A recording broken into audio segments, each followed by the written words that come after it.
I married my boss to save my dying son's life. What started as a cold business arrangement turned into something I never expected. But when I discovered what he was hiding in his locked office, everything changed. Some secrets are worth killing for, and I was about to find out why. Before I tell you this incredible story that changed my life forever, make sure to subscribe and hit that notification bell.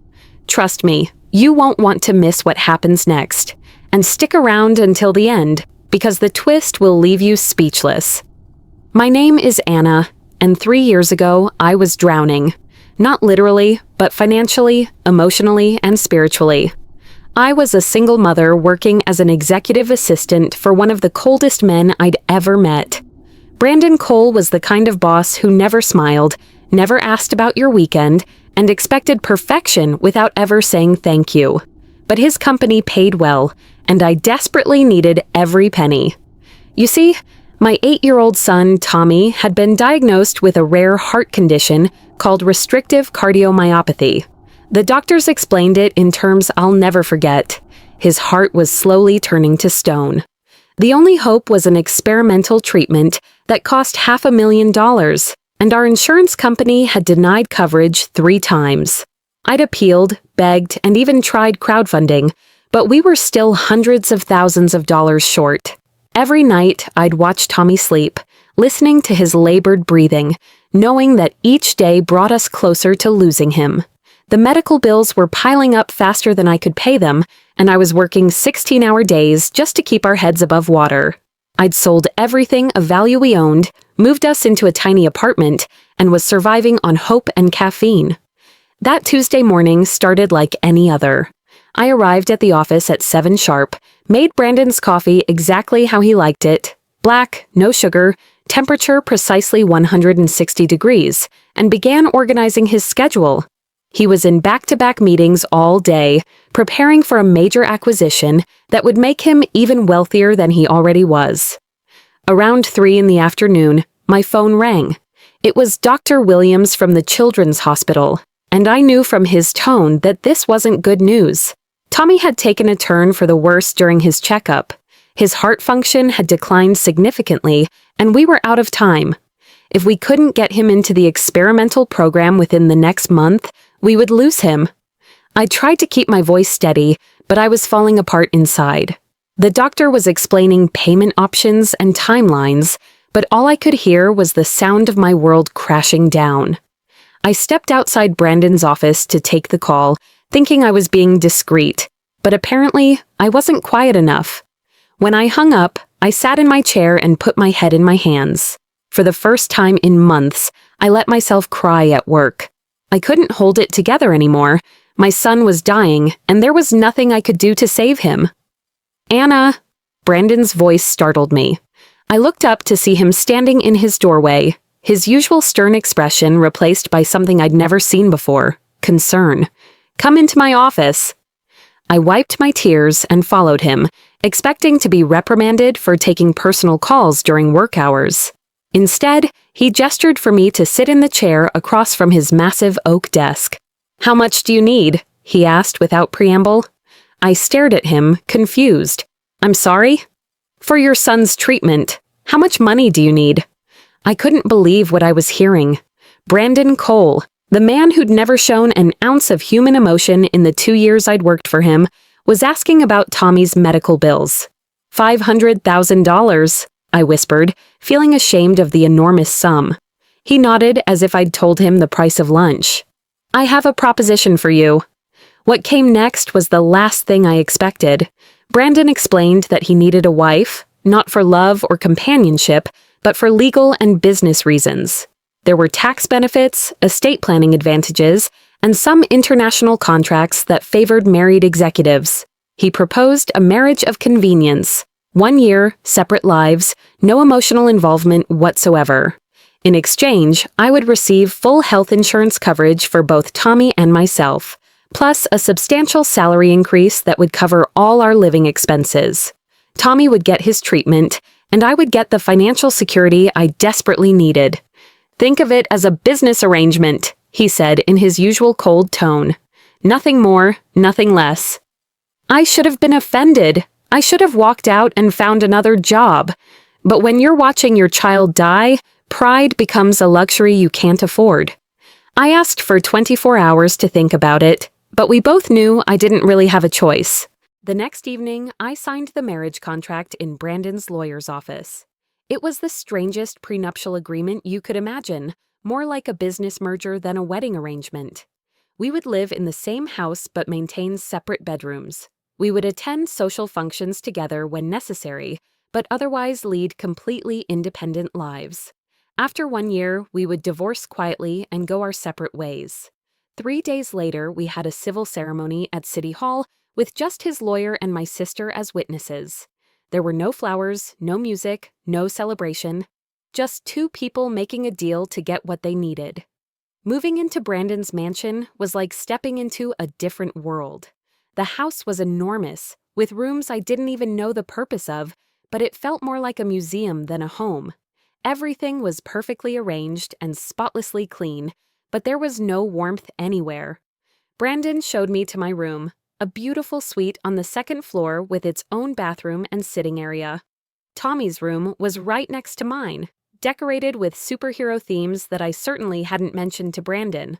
When I asked about it, he simply said the decorator had suggested it would be appropriate for a young boy. The first few weeks were awkward beyond belief. We barely spoke except when necessary, and mealtimes were exercises in polite silence. Tommy, however, seemed to adapt much better than I did. He was fascinated by the big house and thought it was amazing that Uncle Brandon had such a cool car collection in the garage. But it was the restrictions that puzzled me most. There was one office on the first floor that was always locked, and Brandon made it very clear that it was off limits. Certain areas of the third floor were also restricted, and there were rooms I was told were for storage only.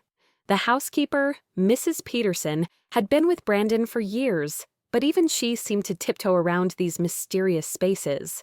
Tommy's treatment began immediately, and watching him get stronger each day made all the strangeness worthwhile. The experimental therapy was working, and his heart function was improving faster than anyone had hoped. For the first time in months, I could sleep through the night without worrying that I might lose him. But as Tommy got better, I became more curious about the man who had saved his life. Brandon left for work before we woke up and often didn't return until after Tommy's bedtime. When he was home, he spent most of his time in that locked office, and I could hear him on phone calls late into the night. Sometimes I would catch glimpses of a different side of him. He would ask Mrs. Peterson how Tommy was feeling, and once I found him reading one of Tommy's school papers that had been left on the kitchen counter. When he realized I was watching, he quickly put it down and returned to his usual distant demeanor. The packages started arriving about 2 months after we moved in. Expensive-looking deliveries that Mrs. Peterson would personally take to the restricted areas of the house. When I asked about them, she would just smile and say they were for Mr. Cole's business. One evening, while Brandon was out of town on a business trip, Tommy came running to me with excitement. He'd been exploring the house, something I'd told him not to do, and had found what he called a secret room full of pictures.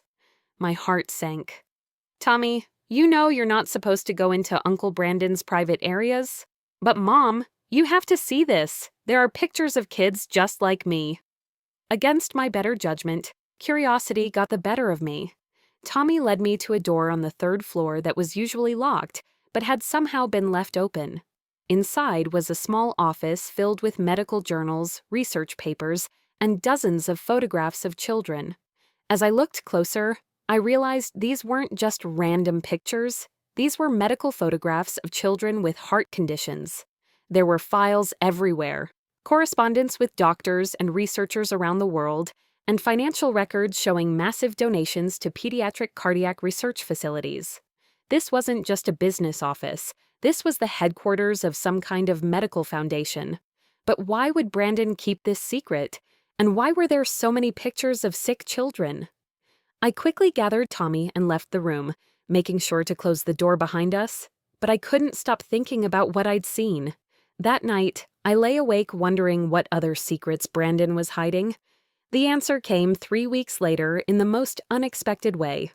I was organizing Brandon's home office, the one I was allowed to use, when I accidentally knocked over a stack of papers.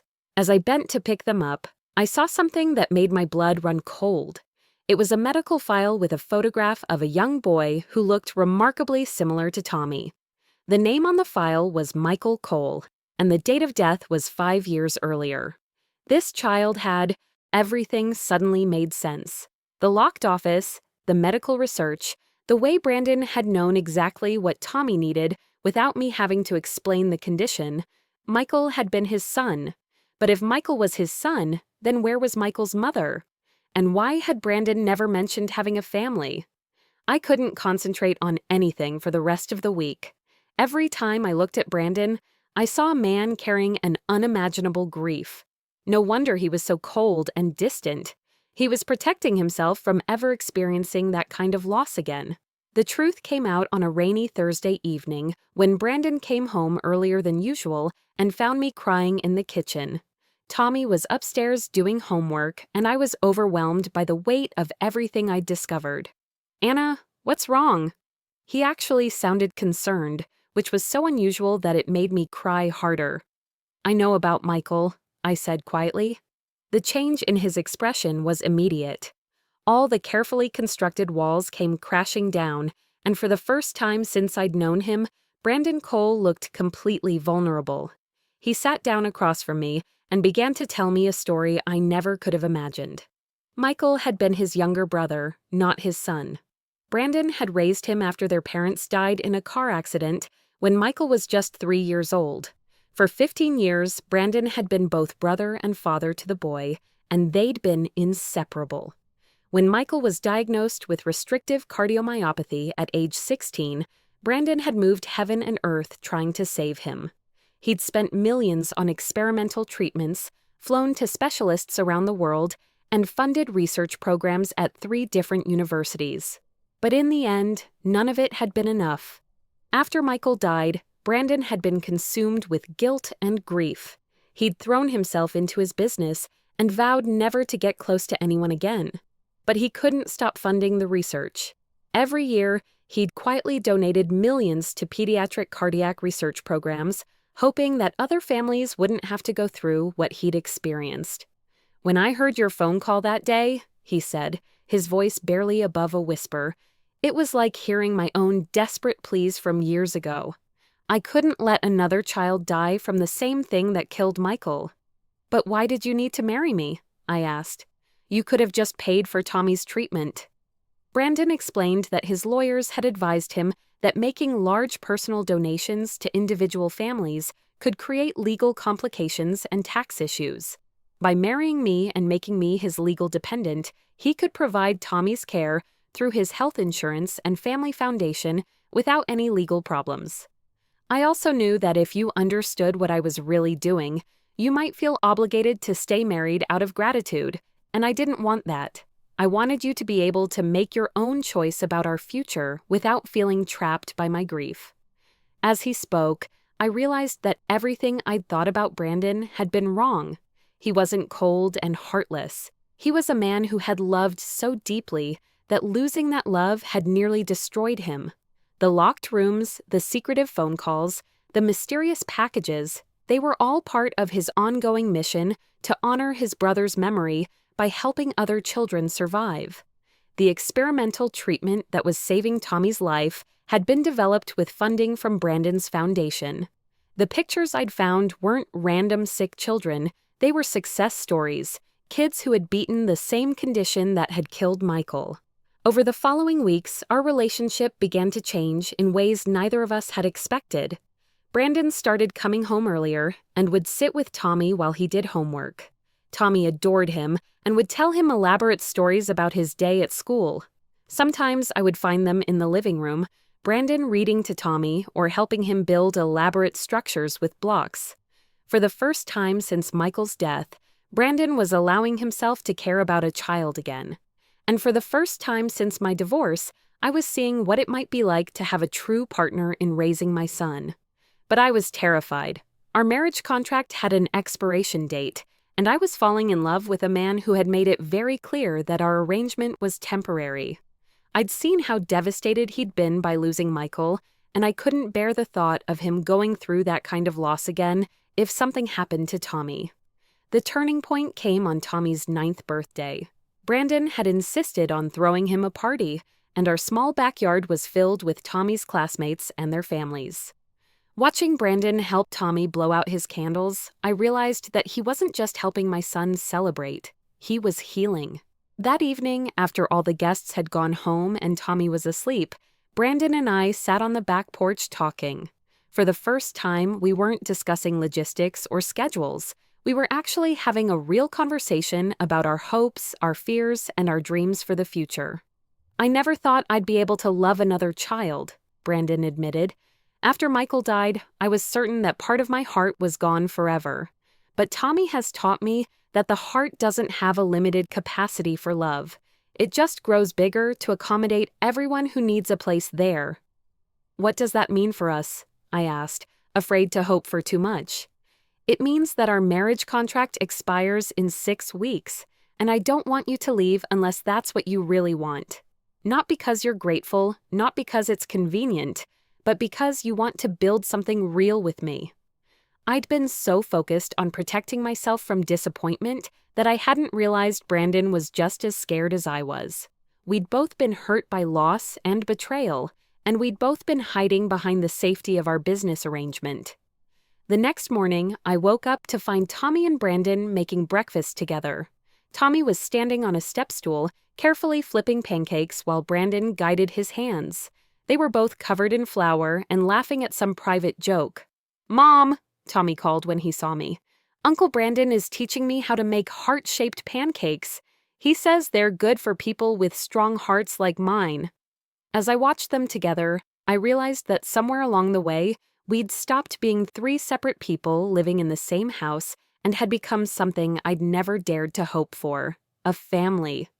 Our 1-year anniversary arrived on a Tuesday, just like our wedding day had, but instead of meeting in a lawyer's office to sign divorce papers, we met in Brandon's garden where Tommy was helping plant flowers for spring. "I have something for you," Brandon said, handing me a small velvet box. Inside was a simple but beautiful wedding ring, nothing like the practical band I'd worn for our business arrangement. "I was hoping we could start over," he said, "not as business partners, but as 2 people who choose to love each other and build a life together." "What about the contract?" I asked. "I burned it last week," Tommy announced proudly. "Uncle Brandon let me help." Brandon laughed, a sound I'd grown to love over the past few months. I figured if we were going to do this, we should do it right. No contracts, no expiration dates, no business arrangements. Just a family choosing to stay together because that's where we belong. 3 years later, Tommy is 12 years old and completely healthy. His heart function is normal, and his doctors consider him cured. Brandon adopted him officially last year, and watching him teach Tommy how to drive golf balls in our backyard, you'd never know they didn't share the same blood. We renewed our vows on Tommy's 10th birthday with a real ceremony in our garden, surrounded by friends and family. This time, there were flowers, music, and celebration. Most importantly, there was love, genuine, deep, lasting love that grew out of shared hope and mutual healing. Brandon still runs his foundation, but now it's a family effort. I help coordinate the medical programs, and Tommy volunteers at fundraising events, telling other families about the hope that's possible even in the darkest moments. Sometimes I think about that desperate woman who agreed to marry her boss to save her son's life. She thought she was making the ultimate sacrifice, giving up any chance of real love for the sake of her child's survival. But what she didn't realize was that sometimes the most desperate decisions lead to the most beautiful outcomes. I learned that love doesn't always announce itself with fireworks and dramatic declarations. Sometimes it sneaks up on you disguised as practical arrangements and business contracts. Sometimes it hides behind locked doors and cold exteriors, waiting for the right moment to reveal itself. Brandon taught me that protecting your heart doesn't mean closing it off completely. It means being careful about who you trust with its contents. And Tommy taught both of us that children have an amazing ability to heal the broken parts of adults simply by loving them without conditions or expectations. I never expected that marrying my boss would lead to this incredible journey. Sometimes the most desperate decisions lead to the most beautiful outcomes. What would you have done in my situation? Let me know in the comments below. And if this story touched your heart, please like this video and share it with someone who needs to hear that miracles can come from the most unexpected places. Don't forget to subscribe for more incredible true stories like this one. Until next time, remember, sometimes what looks like an ending is actually just the beginning.